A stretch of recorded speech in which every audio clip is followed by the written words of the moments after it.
नमस्कार, मैं युष्मा व्यास वीरभूमि राजस्थान न्यूज से। जयपुर में ज्योतिष महाकुंभ, देश भर के विद्वानों का हुआ संगम। 2 दिवसीय अखिल भारतीय ज्योतिष महासम्मेलन एवं विद्वत सम्मान समारोह में देश की 100 विद्वत प्रतिभाओं का होगा सम्मान। भगवान परशुराम राष्ट्रीय पंडित परिषद ट्रस्ट के स्थापना दिवस के उपलक्ष्य में आयोजित 2 दिवसीय सम्मेलन का आगाज दीप प्रज्वलन के साथ मंगलाचरण पूर्वक किया गया।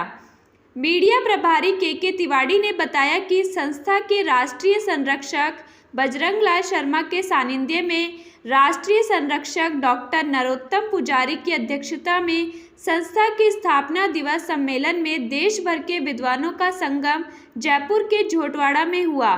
राष्ट्रीय प्रवक्ता व कार्यक्रम के संयोजक आचार्य पंडित नारायण लाल शास्त्री ने बताया कि 2 दिवसीय आयोजन के प्रथम दिवस के दोनों सत्रों में क्रमशः हवा महल विधायक संत बाल मुकुंदाचार्य महाराज व संस्कृत शिक्षा विभाग के पूर्व निदेशक डॉक्टर भास्कर श्रोत्रिय शर्मा थे। व विशिष्ट अतिथि के रूप में आचार्य मोहन लाल शास्त्री व पंडित हनुमान साहेब वशिष्ठ एवं डॉक्टर हेमंत कृष्ण मिश्र थे। इस मौके पर मुख्य अतिथि डॉक्टर भास्कर शर्मा ने कहा कि जयपुर के महाराजा सवाई जयसिंह जी द्वितीय ने देश में 5 वैधशालाएं स्थापित की थी। उसी में से एक जयपुर की जंतर मंतर वैधशाला है, जहां सूक्ष्म यंत्रों द्वारा सभी ज्योतिषीय गणित को समझा जा सकता है। पंचांगों में व्रत पर्वों की एक रूपता व एक वाक्यता के लिए दृश्य गणित उपयोगी है। पंचांगकर्ता वैधशालाओं में इसका सटीक प्रमाण देख सकते हैं। साथ ही व्रत पर्व के निर्धारण में धर्माचार्यों की अहम भूमिका होती है। इस बारे में शर्मा ने विस्तार से बताया। इस मौके पर संत बाल मुकुंदाचार्य महाराज ने कहा कि सनातन संस्कृति व ज्योतिष में भारत पहले से ही विश्व गुरु था। आज भारत की संस्कृति को पूरा विश्व अपना रहा है। हमारे भारत में महिलाओं को प्राचीन काल से ही सम्मान देने की परंपरा रही है। भारत माता की सनातन धर्म की जगतजननी गौ माता की जय हो। और साथ में एक अपील करता हूँ कि आने वाली 19 तारीख को कुछ बाहर से आएंगे तो 24 तारीख होगा, 26 होगा। इन सभी तिथियों का ध्यान रहे। लोकतंत्र का पर्व है, आप हम सबका अधिकार है और सनातन के लिए, भारतवर्ष की तरक्की के लिए निरंतर इस देश के यशस्वी प्रधान सेवक प्रधानमंत्री नरेंद्र मोदी जी को मजबूत करने के लिए आप हम सब मिलकर कमल के बटन दबाएं और ऐतिहासिक बहुमत के साथ पूरे देश में जो संकल्प आप हम सब ने लिया है, अब की बार 400 पार और जितने काम बाकी रहे हैं इस सनातन के धर्म को मजबूत करने के लिए, पूरी दुनिया में वर्ल्ड लीडर का जो दर्जा प्राप्त है उसको बढ़ाने के लिए, उस सब काम में भी आप हम सब सहयोगी बने। मैं इस सब के लिए आपको अपील करता हूँ, निवेदन करता हूँ। इसी के साथ वाणी को विराम करते हैं। धन्यवाद। ज्योतिषी हैं हम सब, कोई जादूगर नहीं जो में कमी हो जाए। सभी भाइयों को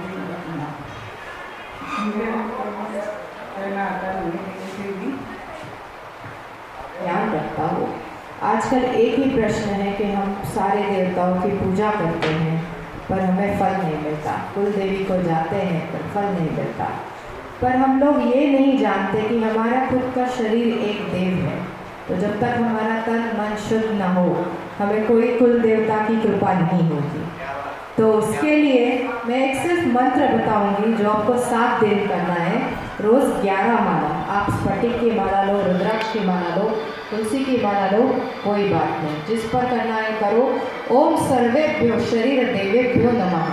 अगर आप में कितनी भी निगेटिविटी हो तो वो चली जाएगी, आपकी कुंडलिनी शक्ति जागृत होने लगेगी और इससे आप पर देवी देवताओं की कृपा होने लगेगी। क्योंकि जो तन और मन से शुद्ध है उसको भगवान अपने पास क्यों नहीं बुलाएंगे, उसका लाड क्यों नहीं बढ़ाएंगे। इसी बात पे मैं अपने 2 शब्द समाप्त करती हूँ। धन्यवाद। बहुत बहुत धन्यवाद। मैं श्री बबला कुमारी सरस्वती जी से निवेदन करता हूँ कि कुछ हमें आशीर्वाद प्रदान करके अनुग्रहित करें। नमो गोभ्यः श्रीमतीभ्यः सौरभेभ्यः नमो ब्रह्मसुताभ्यश्च पवित्राभ्यो नमो नमः।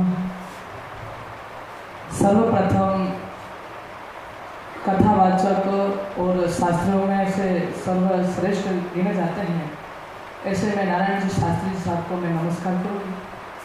पूज्य मोनी बाबा जिन्होंने पूरे भारत में मैं बाबा नहीं बबाल हूँ इस नाम की गुहार लगाते हुए हमारे को भी दर्शन दिया इन्होंने और यहाँ जगह जगह गौ सेवा का काम करते ऐसे मोनी बाबा को भी मैं प्रणाम करती हूँ।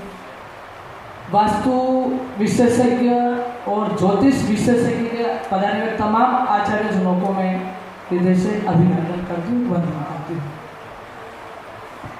भगवान परशुराम राष्ट्रीय पंडित परिषद ट्रस्ट के द्वारा जो कार्यक्रम हुआ है वास्तव में श्रेष्ठ कार्य। और सबसे बड़ी बात तो यहाँ पर ये है कि संस्कृति के विषय में जानकारी और संस्कृति को आगे बढ़ाने का कार्य जो किया जा रहा है। आप सभी के ट्रस्ट के पदाधिकारियों को मैं हृदय से अभिनंदन वंदन करती हूँ। मेरे को ज़्यादा आप लोगों का नाम परिचित नहीं है इसलिए मैं ज्योतिषी या आचार्य जी से ही संबोधित करूँगी आप लोगों को, इतने में आप समझ आएंगे। वैसे आचार्य का तो कोई नाम होता नहीं है जहाँ तक मेरी दृष्टि में।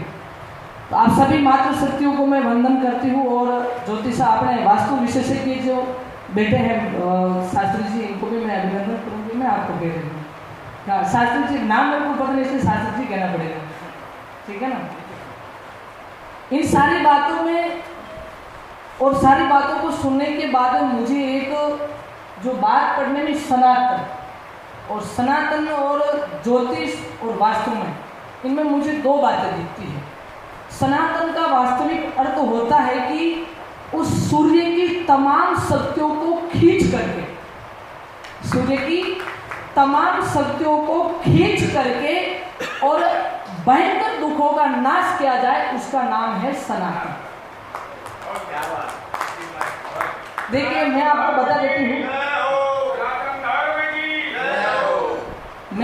देती हूँ आप सब लोग संस्कृत के विशेषज्ञ हैं, पढ़े लिखे हैं और इस सभा के अंदर सबसे ज्यादा अनपढ़ और गवार यदि कोई है तो मैं हूँ।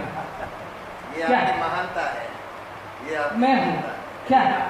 और आप भी देखिएगा कि यहाँ तक मुझे बिठाने के लिए और ये सारी चीज़ें जो क्या है कि मैं पढ़ते कम हूँ और चिंतन ज़्यादा करती हूँ, पढ़ते कम हूँ चिंतन ज़्यादा करती हूँ। इसके लिए मैं आपको बताना चाहूँगी कि जो भी वास्तु है या ज्योतिषज्ञता को अगर श्रेष्ठ पद पर ले जाना है तो हमारे को एक निर्मल जीव का साथ देना पड़ेगा। शास्त्री जी मैं इतनी जानकारी तो नहीं है परंतु दो शब्द और बोल करके मेरी वाणी को विराम दूंगी। एक निर्मल जीव का साथ देना पड़ेगा और जब तक कोई भी शास्त्री में ज्योतिषाचार्य में या वास्तु विशेषज्ञ में जब तक निर्मलता के भाव से कार्य नहीं होगा तब तक लोग अपने से दूर जाएंगे। आप सब लोग जानते हैं क्योंकि निर्मल इस दुनिया में कोई नहीं है, दयावान जीव इस दुनिया में और कोई नहीं है और वो सिर्फ अगर कोई है तो गाय माता है। और शास्त्रों में अभी आप लोग बता रहे थे कि पुराणों का अध्ययन कर रखा है आपने, ठीक है ना, शायद वेदों का भी क्या होगा। तमाम जगह के ऊपर तमाम अंक गणित में लेकर के हर एक चीज में गौ माता को महत्व दिया है। क्यों? क्योंकि गौ माता एक ऐसी जीव है जो कि सूर्य भगवान की तमाम शक्तियों को खींच करके हम सबको दूध के माध्यम से पिला करके हमको प्रकाशित करती है। आप सभी से मेरी प्रार्थना है कि हम सभी को गाय माता से जुड़ करके अपने अपने शास्त्र क्रियाओं को आगे बढ़ाएं। और जिस दिन आपके जीवन में या आपकी शास्त्र क्रिया में गाय माता सम्मिलित हो गई तो दावा इस बच्ची का इस बहुला गोपाल का है कि सरकार अपने को इस प्रकार के कार्यक्रम नहीं करना पड़ेंगे, लोग अपने कार्यक्रम करें। कार्यक्रम हम करें इसमें कोई बड़ी बात नहीं है, कार्यक्रम हम करें इसमें कोई बड़ी बात नहीं। कार्यक्रम कोई दूसरा करवाए और हमारे को बुलाए कि हमारे प्रिय ज्योतिषाचार्य जी यहाँ बैठे हैं, हमारे महान ज्योतिषाचार्य बैठे, हमारे महान विभूतियां यहाँ बैठी हैं, उनका कार्यक्रम हम कर रहे हैं। ये भाव कब आया कि जब हमारी क्रियाओं में गाय माता सम्मिलित होगी। मैं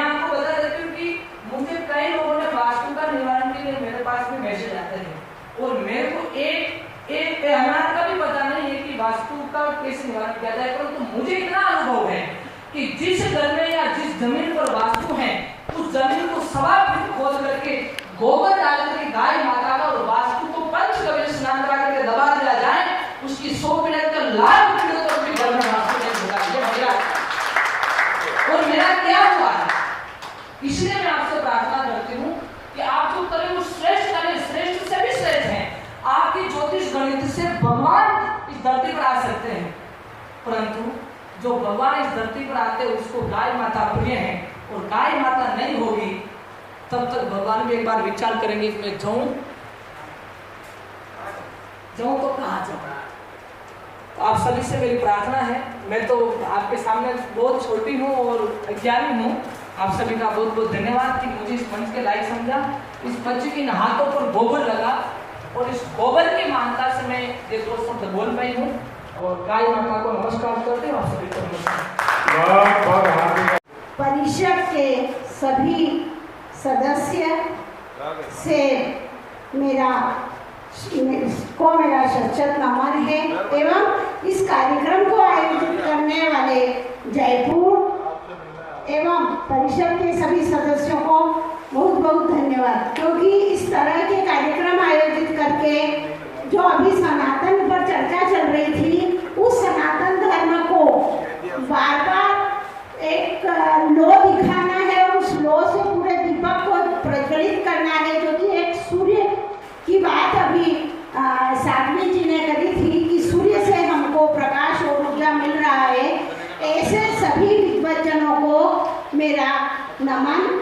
मैं मानव संस्कृत और संस्कृति का महत्व, मानव शब्द हमारी भारतीय संस्कृति को प्रदर्शित करता है। यदि भारतीय संस्कृति है तो मानव है, उसमें यदि संस्कृति का जरा सा भी बोध है उसको, तो वो निश्चित रूप से मानव है। यदि संस्कृति को नहीं जानेंगे तो वह मानव नहीं कहलाएगा, क्योंकि भारतीय संस्कृति को जिंदा रखने वाले जो भाषाएं हैं, वो भाषा हमारी संस्कृत भाषा है, जो कि सभी भाषाओं की जननी कही जाती है। विश्व में मानी जाने वाली सबसे प्रमुख भाषा हमारी संस्कृत भाषा है, और वो संस्कृत भाषा से हमारी भारतीय संस्कृति जानी जाती है। विदेशों में भी हमारी भारतीय संस्कृति का यदि सम्मान होता है तो संस्कृत भाषा के माध्यम से होता है, क्योंकि यदि हमारी भारतीय संस्कृति यदि मनुष्य में नहीं है तो निश्चित रूप से मानव नहीं कहलाएगा। जब तक हम देखते हैं कि आज जो विदेशी और पाश्चात्य संस्कृतियों का प्रचलन हमारे देश में हो रहा है, उससे हम लोग बहुत ही पीछे चले जा रहे हैं। जो हम एक जन्मदिन मनाते हैं, हम बच्चे का जन्मदिन मना रहे हैं केक लेके और दीपक या मोमबत्ती बुझा करके, जो कि एक अस्त होने को बताता है। जब हम दीपक को बुझा रहे हैं तो हमारे कुल का दीपक बुझ रहा है, वो न कि प्रज्वलित हो रहा है। हमको यह बात सब तरफ हमारे इस समूह के माध्यम से, परिषद के माध्यम से, सभी विद्वज्जनों के माध्यम से इसको हमको प्रचारित करना है कि हमको दीपक जलाना है। आप 11 दीपक जलाइए, आप 21 दीपक जलाइए, जितने जीवन के वर्ष हैं उसके मान से आप उसको दीपक को जलाइए। मैं मेरी संस्था में भी बच्चों को जन्मदिन मनाने पर चॉकलेट बांटना, टॉफी बांटना, इसके लिए मना करती हूँ। आप मंदिर जाइए और इस चॉकलेट टॉफी के पैसे से भगवान को प्रसाद चढ़ाएं, दीपक लगाएं और उनसे प्रार्थना करें कि हमारे जीवन में प्रकाश भर दें, हमारे जीवन को प्रकाशित करें, ऊर्जावान बनाएं, ताकि हम अपने जीवन में कुछ अच्छा कर सकें।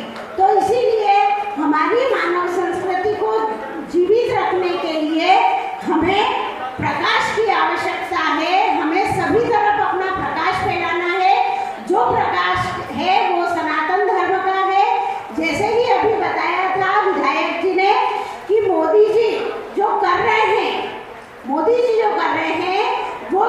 राजनीति का काम नहीं कर रहे हैं।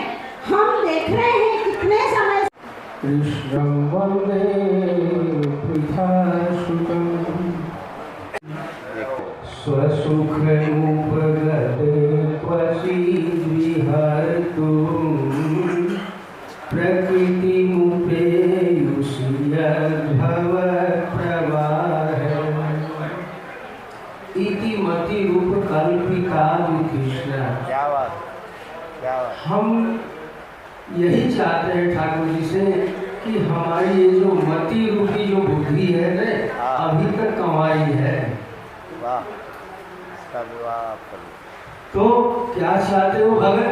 बस यही चाहते हैं प्रभु कि हमारी इस मति रूपी जो बुद्धि है ना, इससे जो है ना आप विवाह कर दो। विवाह करने से क्या होगा? बोला हमारी बुद्धि जो है निर्मल हो जाएगी। देखो अभी मानव और मनुष्य के लिए बात चल रही थी।